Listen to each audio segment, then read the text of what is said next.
আপনারা কি কখনো ভেবেছেন যে কোনো একটা ব্যক্তি খুবই তাড়াতাড়ি কোনো বিষয় শিখে নিতে পারে? আবার এমন কেউ কেউ আছেন যারা একটা বিষয়কে শিখতে অনেক সময় লাগান, তারপরেও কিন্তু তারা সেই বিষয়টা সঠিকভাবে শিখে উঠতে পারেন না। আসলে এই সম্পূর্ণ ব্যাপারটা নির্ভর করে যে আপনি কিভাবে শিখছেন।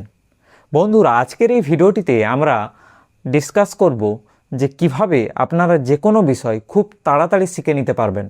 তো হ্যালো বন্ধুরা, ওয়েলকাম আপনাদের সবাইকে বেঙ্গল লার্নার্স ইউটিউব চ্যানেলটিতে। প্রথমে যে স্টেপটা আপনাকে ফলো করতে হবে সেটা হচ্ছে একটা গোল সেট করা, অর্থাৎ আপনার লক্ষ্যটা কী, আপনি কি শিখতে চাইছেন।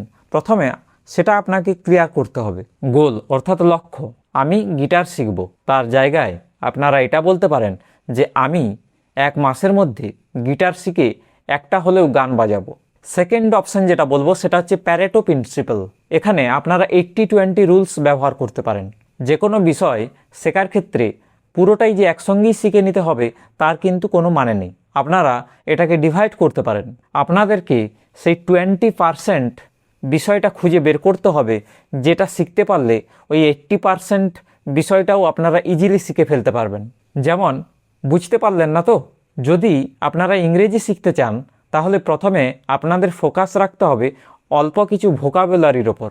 যদি আপনার ভোকাবস ঠিক থাকে, আপনার স্টক অফ ওয়ার্ড থাকে, সেই স্টক অফ ওয়ার্ডটা হচ্ছে 20% আর বাকিটা হচ্ছে 80%। যদি স্টক অফ ওয়ার্ড আপনার মধ্যে থেকে থাকে তাহলে ইংরেজি শেখাটা আপনার কাছে কোনো ব্যাপারই নয়। এরপরে যে অপশানটি বলবো সেটা হচ্ছে অ্যাক্টিভ লার্নিং। শুধুমাত্র আপনি পড়েই গেলেন তাহলে কিন্তু আপনি খুব তাড়াতাড়ি শিখতে পারবেন না। প্রথমে আপনাকে অ্যাপ্লাই করতে হবে যেটা পড়েছেন, প্র্যাকটিস করতে হবে প্রচুর পরিমাণে, এবং তার সঙ্গে সঙ্গে শেখাতেও হবে। আপনি যেটা শিখেছেন সেটা যদি অন্য কাউকে শেখান তাহলে দেখবেন খুব তাড়াতাড়ি আপনি বিষয়টা বুঝতে পারছেন। আমরা যে কোনো জিনিস যদি অন্য কাউকে শেখাই সেখানে আমাদের পুরো বিষয়টা ক্লিয়ার হয়ে যায়, এবং শুধু তাই নয়, বিষয়টা আমাদের মাথার মধ্যে অনেক বেশি দিন ধরে থাকে। এরপরের যে অপশানটি বলবো সেটা হচ্ছে যে কোনো বড় বিষয়কে স্মল পার্টসে ডিভাইড করুন এবং তারপরে সেটাকে সাজিয়ে পড়ার চেষ্টা করুন। আপনাকে যদি 5 পাতা পড়তে বলা হয়, 5টি পেজ, আপনি একদিনে ওই 5টি পেজ পড়ে সেটা ঠিকভাবে হয়তো বুঝতে পারবেন না, কিন্তু এই 5টি পেজ যদি আপনার প্রতিদিন 1টি পেজ করে পড়েন তাহলে দেখবেন আপনার ভালোভাবে বিষয়টা মনে থাকবে। এরপরে যে অপশানটা আমি বলবো সেটা আপনারা সবাই জানেন, সেটা হচ্ছে রিভিশন। আজকে যে বিষয়টা পড়লেন ঠিক 3 দিন পরে আবার সেই বিষয়টা একবার করে চোখ বুলিয়ে নিন। শুধু তাই নয়, এবারে 7 দিন পরে আরেকবার দেখে নিন বিষয়টা। দেখবেন যত দিন যাবে তত আপনার ওই একটা পেজ পড়তে এখন যদি আধা ঘন্টা সময় লাগে, 3 দিন পরে দেখবেন সেটা 20 মিনিট হয়ে গেছে, 7 দিন পরে দেখবেন সেটা 10 মিনিট চলে এসছে, এবং এরপরে আপনারা 15 দিন পরে আরেকবার ট্রাই করুন, দেখবেন 5 মিনিটে আপনারা ওই পুরো বিষয়টা ক্লিয়ার করতে পারছেন। এভাবে আপনার রিকল পাওয়ার বাড়বে, রিকল পাওয়ার। আপনি তাড়াতাড়ি প্রত্যেকটা বিষয়কে মনে রাখতে পারবেন। আজ যেটা আধ ঘন্টায় আপনার মনে রাখতে অসুবিধা হচ্ছিল সেটা 5 মিনিটেই আপনি মনে রাখতে পারবেন।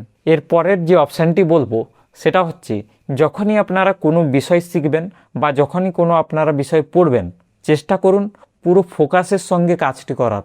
যে কোনো কাজ, শুধু পড়া নয় বা শেখা নয়, যে কোনো কাজই আপনারা যতক্ষণই করুন, যদি আপনারা 10 মিনিট করছেন তাহলে 10 মিনিট পুরো ফোকাসের সঙ্গে, ওই সময় যেন কোনো ডিস্টারবেন্স না হয়, এটা আপনাকে খেয়াল রাখতে হবে। তাহলে আপনি পুরো ফোকাসের সঙ্গে কাজটি করতে পারবেন, দ্রুত বিষয়টি শিখতে পারবেন।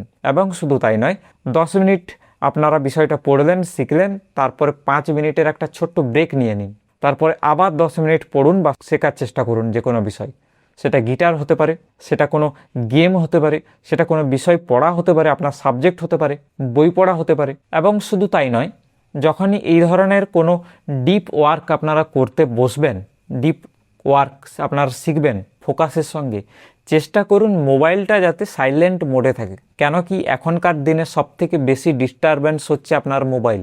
আপনি কোনো কাজ ফোকাসের সঙ্গে করতে বসেছেন, জাস্ট 2 মিনিট করার পরে একটা নোটিফিকেশান এলো, বাস এরপরেই আপনি ওই ফোন নিয়েই বসে গেলেন। এটা যেন না হয়। তো বন্ধুরা, এই ছিল একটা ছোট্ট ভিডিও, যাতে আমি সংক্ষেপে আপনাদের বোঝাতে চেয়েছি যে কিভাবে বা কি করলে আপনারা যে কোনো বিষয় খুব সহজে, খুব তাড়াতাড়ি মনে রাখতে পারবেন, খুব তাড়াতাড়ি কোনো বিষয় শিখতে পারবেন। যদি ভিডিওটি ভালো লাগে অবশ্যই একটি লাইক করবেন, বন্ধুদের সঙ্গে শেয়ার করতে ভুলবেন না যাদের এই ধরনের ভিডিও দরকার, এবং চ্যানেলে প্রথম এলে চ্যানেলটিকে সাবস্ক্রাইব করে বেল আইকনটিতে প্রেস করে দেবেন, যাতে আমার পরবর্তী ভিডিওর নোটিফিকেশন আপনার মিস না হয়। আমি এই ধরনের কেরিয়ার রিলেটেড ভিডিও বানাতে থাকি। তো বন্ধুরা, আজকের মতো এখানে ভিডিওটি শেষ করলাম। দেখা হচ্ছে নেক্সট কোনো ভিডিওতে।